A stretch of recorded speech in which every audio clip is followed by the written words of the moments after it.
Look at some of the language before this happened about what the word cave really means. Early this month, Senator Lindsey Graham had a warning about what it would mean for Trump if he gave in on his demand for a border wall. If he gives in now, that's the end of 2019 in terms of him being an effective president. That's probably the end of his presidency. Well, some headlines in conservative media today bolstered that point. Breitbart wrote, quote, government open and border, no wall. Still no SOTU. Anyway, while the Washington Examiner, which is a conservative paper, said Trump blinks. One former Trump administration official, by the way, told NBC News the move was a, quote, total cave unless he calls national security emergency when he doesn't get the wall fully funded. Congressman, I have to ask you about this because at the end of this 3-week sort of cooling off period, like we used to say in labor issues, 3 weeks of cooling off, if the president says, goes on television from the Oval Office and gives one of these John F. Kennedy kind of things, this is a national emergency. We have to secure the wall. I'm doing it with funds from available funds from the Defense Department.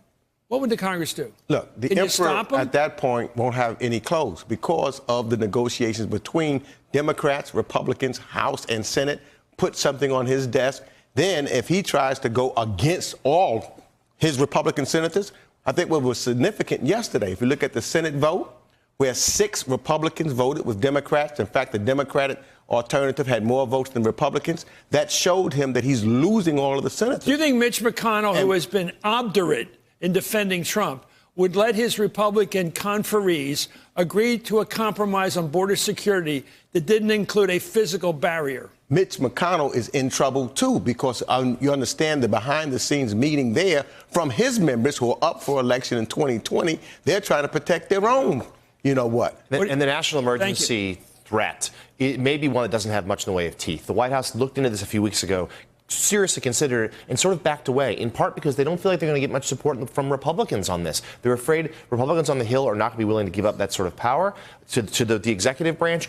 And moreover, they're afraid of setting a precedent for some future Democrat president to come in and declare a national emergency for some sort of liberal cause.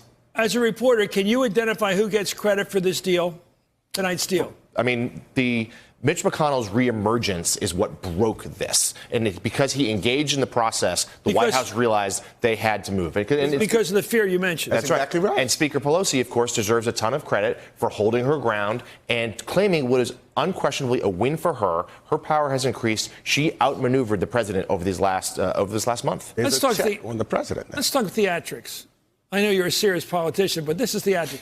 Trump walks out with that usual strut of his. You know, the open coat, the big long overcoat, the tie 8 feet long, and he swaggers out, even though it's about 3 degrees out in Washington. He comes out and swaggers out as if it won. Well, look. It's a salesman. That's what he does. Well, salesman, conman, you know, that's what he does. You know, you talk about the art of the deal. If the art of the deal is going bankrupt, that's Donald Trump. He's gone bankrupt 6 times, and, you know, now on the Financial Service Committee, there's people that's going to be looking at those dealings. So there's big things that's going on now. Guess who won? I'm sorry to interrupt. There's Nancy Pelosi, the Speaker of the House. Oh, yes. Signing the bills to get the government wide open. Is he going to call her Nancy anymore? Is that over? Well, I thought it was very interesting. That's his nickname for her. In the Oval Office of the day, he said, you know, Nancy Pelosi, or as I call her, Nancy, which is not a devastating nickname for the president. It's been interesting that he has, at this point, he doesn't know what to make of her. We knew before she was elected speaker. He was telling people around him, that he felt like he could deal with her, that he did respect her, that, yes, she's been a useful whipping boy or girl in this case, I guess, for Republicans for a long time. They've raised a lot of money off of her name. But privately, he thought, like, I can negotiate with her and then go on a rally stage and bash her. But right now, he has been utterly outplayed by the speaker. And his usual nicknames, low energy, low IQ. They don't apply. They don't work here, thank God. Anyway, thank you as Congressman Gregory Meeks of New York and Jonathan Lemire. Hey there, I'm Chris Hayes from MSNBC. Thanks for watching MSNBC on YouTube. If you want to keep up to date with the videos we're putting out, you can click subscribe just below me or click over on this list to see lots of other great videos.